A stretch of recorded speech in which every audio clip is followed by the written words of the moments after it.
Bonjour, Basile. Bonjour, mon père. Je vous écoute, Basile. Vous avez toute mon attention, ainsi que celle de Dieu. Et je vous rappelle que mes doutes, quant à ma capacité à vous faire progresser, ne doivent pas interférer dans votre confession. Mais je dois vous avouer également que votre présence ici m'étonne un peu plus chaque jour. Votre écoute m'aide à comprendre, mon père.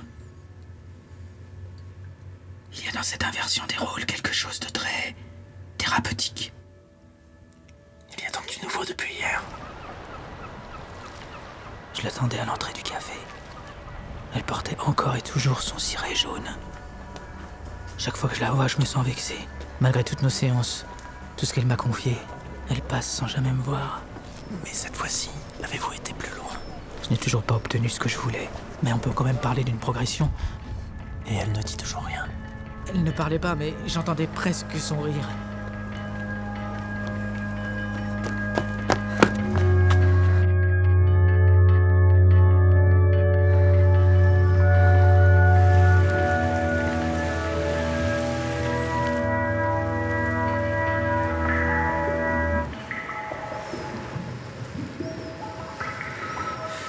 C'est au moment de la chute que je me suis réveillé la première fois, mon père. Vous vous étiez déjà arrêté là la dernière fois, non? C'est vrai. Mais cette fois, je me suis rendormi. Et ça a continué.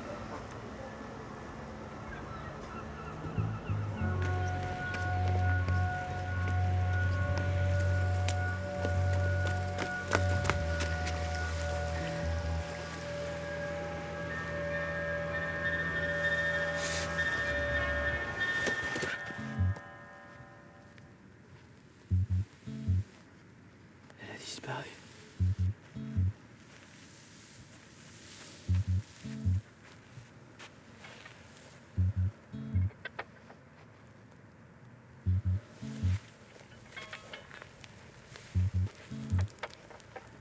C'était beau cette plage la nuit. Madame Gauthier était là aussi. Elle attendait quelque chose face à la mer. Elle avait commencé les consultations suite à un deuil assez difficile. Elle venait tous les jeudis après Emma.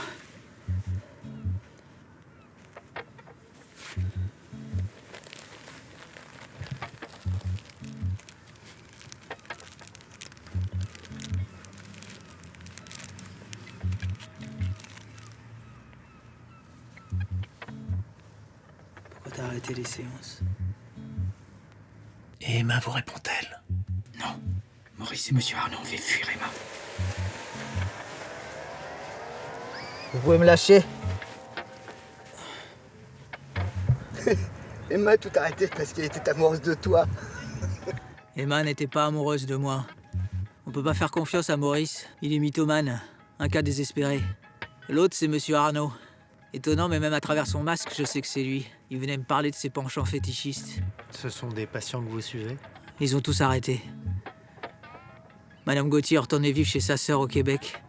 Monsieur Arnaud a finalement accepté que ses penchants sexuels n'étaient pas des névroses. Quant à Maurice, je l'ai transféré à un confrère psychiatre. Son cas était trop grave.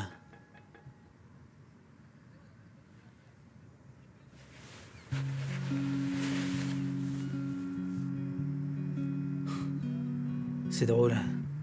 T'as jamais cru à la psychothérapie. Tu riais de l'inconscient.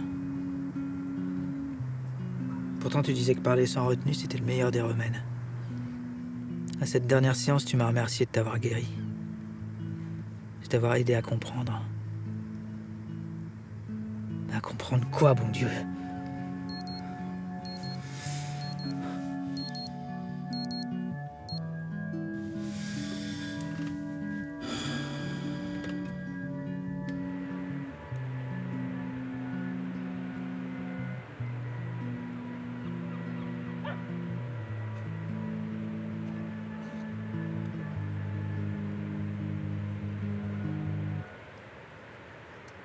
Qu'est-ce qu'elle te dit? Subconscient de merde.